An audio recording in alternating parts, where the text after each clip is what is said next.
So for this exercise, we'll either start in a modified plank or we'll start in a full plank. Now that's going to depend on the individual and where you find that they can keep good spinal alignment.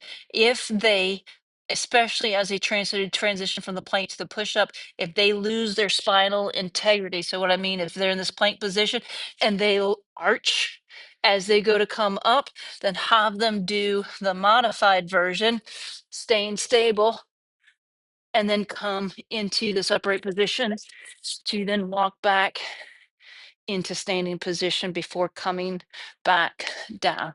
So knees would go to the floor and we would come back to our modified plank, checking in, making sure belly button's pulled in, neutral spine, nice straight, no kyphosis in the upper back, chin's in alignment, it's not head's not way cranked out. And then from there, holding that plank position, walking back into the push-up position, then coming up, allowing the knees to bend, trying to keep the spine straight all the way up to standing position.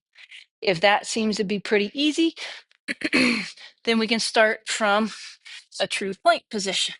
Again, just make sure we've got belly button pulled in, we've got good spinal alignment. From here, then you're going to have to stabilize, keep that core engaged. A little bit of rotation is going to happen, but we don't want to see extension in the T-spine. From there, nice straight spine. We walk back to push up. We stand back up. The goal is to try to minimize any spinal flexion as we do this exercise. So we really want to work to keep that neutral spine as we come back into and out of this walk up to push up from plank position. Here. All right, for the med ball deck squat, we're here. Med ball's at the chest, belly button's in. We're initiating that squat, trying to keep that nice straight spine. From here, once our butt hits the bench, then we can unload the spine, come down, do that overhead pull, roll back up. From there, we're finding that straight spine, and we're loading back out of that squat with a nice straight spine. So we're down, straight spine all the way down to the bottom. If they can't keep a straight spine to a lower box, raise them up to the point where they can keep that nice straight spine. Don't let them go into this lumbar flexion in their squat. As soon as they're unloaded, then we can engage the core muscles to come down and back up. But once we initiate the squat again, we want to load, hips go back, and we finish just like we do our cycle squat. So we come down into that squat, nice straight spine. Then we roll back, we come overhead, we come back up, we get preloaded, hips go back, and then we come back up. The thoracic sit-ups, we're going to add a rotation to our thoracic sit-ups. So from here, all the principles of thoracic sit-ups are going to apply. You're going to do about a quarter crunch here. From there, you're going to try to keep your torso at that same elbow, or sorry, same angle, and then you're going to extend your T-spine. From here, then I want you to hold that T-spine extension. You're going to rotate one way, and then you're going to rotate the other way, and then you can round before coming back down. So the biggest things to remember with this one is you're trying to make the rotation from the thoracic spine, and you're trying to stay in that nice straight spine extension position as you're doing this. So we don't want to do it from here with those discs, lumbar discs compressed.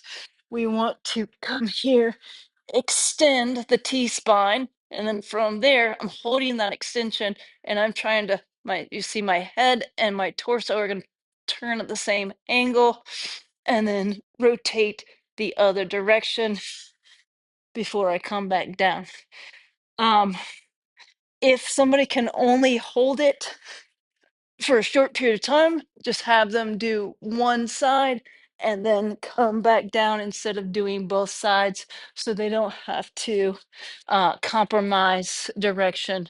You can make this the decision of whether or not you have them do 5 per side, or you could reduce their reps. If 10 is too many, 10 rotations is too many, you could cut their reps down. Just make sure they're maintaining good form. You will see some degradation of form as the abdominal muscles fatigue.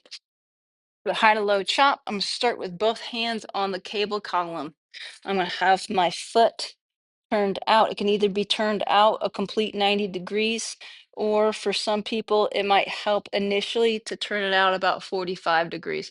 I'll show you the difference. So for a 45-degree chop, we're just not going to do a complete chop, but here's what's going to happen.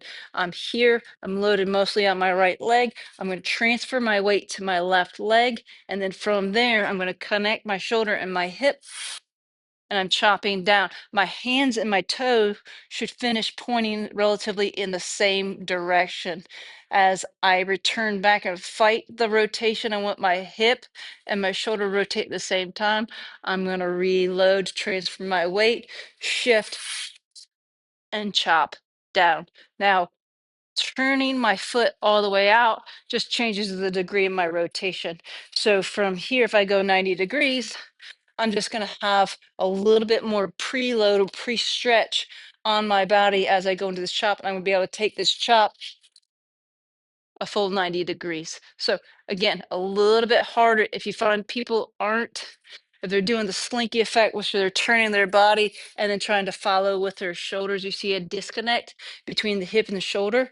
Shorten the rotation and see if you can get them to engage and stabilize the whole trunk as they do that chop. Slower is better at first.